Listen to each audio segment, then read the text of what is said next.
Button soup.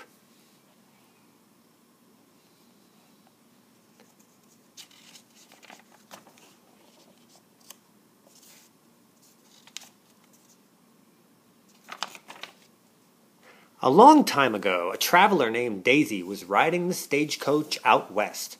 She was going to visit her old Uncle Scrooge. Daisy was tired and thirsty and very hungry. She could hardly wait to reach her uncle's house.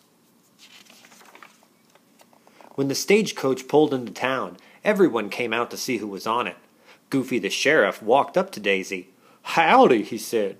"What can I do for you?" "I'm looking for Scrooge McDuck," said Daisy. "Scrooge McDuck!" cried Goofy the sheriff.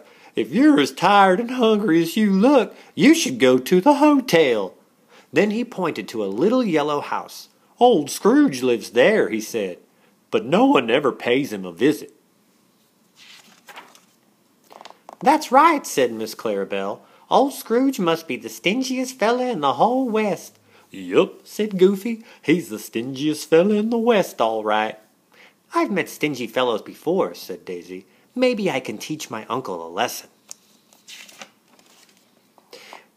So Daisy went straight to the yellow house and she knocked on the door. When Uncle Scrooge opened the door, Daisy threw her arms around his neck. "Surprise!" she cried. "I've come to pay you a visit, Uncle." Scrooge did not look happy to see his niece. "I did not ask you to come," he shouted. But Daisy did not listen to him.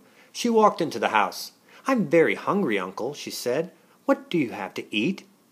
"You won't find any food here," said Scrooge. He tried to hide some dirty dishes. "There is no food in the house," he cried. "Poor Uncle," said Daisy. "You must be starved."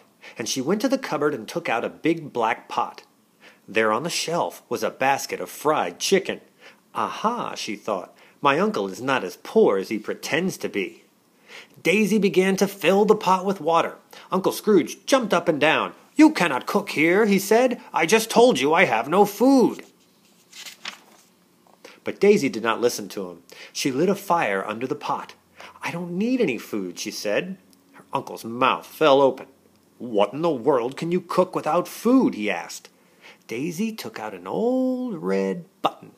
She held it under her uncle's nose and rolled it slowly between her fingers. "With just this button," she said, "I can cook enough soup to fill that pot." "You can make soup with just one button?" said Scrooge. "I don't believe it."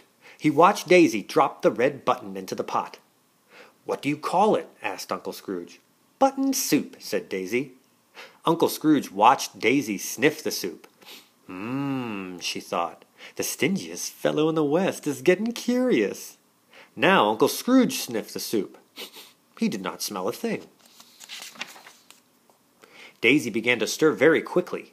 As she stirred, she said, "Whenever I make this soup at home, I always use some salt and pepper. But since you have no food in the house, I guess you have no salt and pepper." "I don't have any food," said Scrooge, "but I always save some salt and pepper for a rainy day." He lit a candle, opened a door in the ceiling, and climbed up to the attic. The attic walls were covered with jars of spice. Scrooge held his candle up to see them better. He picked out jars of salt and pepper to add to the button soup. Daisy poured the salt and pepper into the pot. Uncle Scrooge watched. He could hardly wait to taste the button soup. Daisy began to stir again. As she stirred, she said, "I once made this soup with an old soup bone. It really was delicious, but if you have no food, one button will have to do."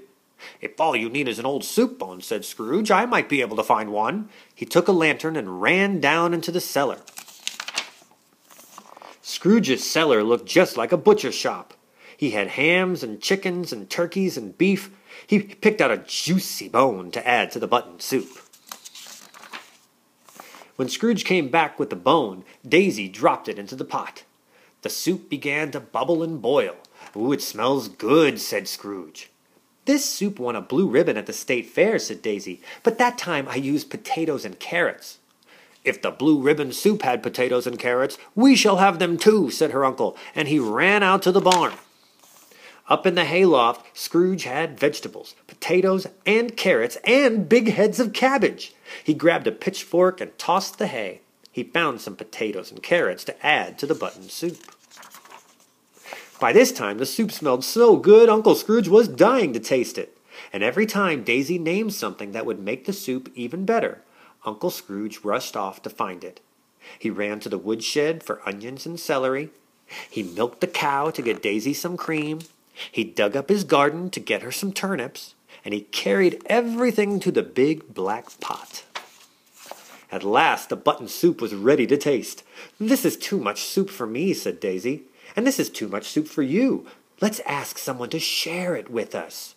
"Share it?" cried Scrooge. "Well, let's pour it into jars and save it. Food is hard to get." "But, Uncle Scrooge," said Daisy, "don't you remember? We made this soup with just one button." "That's right," said Scrooge. "So we did." So Daisy ran to everyone in town. She ran to Goofy the Sheriff. She ran to the ice cream parlor to get Miss Clarabelle. She ran to the general store for Mistress Minnie. She ran to the barber shop for Mickey and Cowboy Donald, and she told them all to come to Scrooge McDuck's house. When they came in, Scrooge gave each of them a bowl. "You sure are clever," said Miss Clarabelle. "Scrooge is not the stingiest feller in the West anymore." Daisy only winked her eye.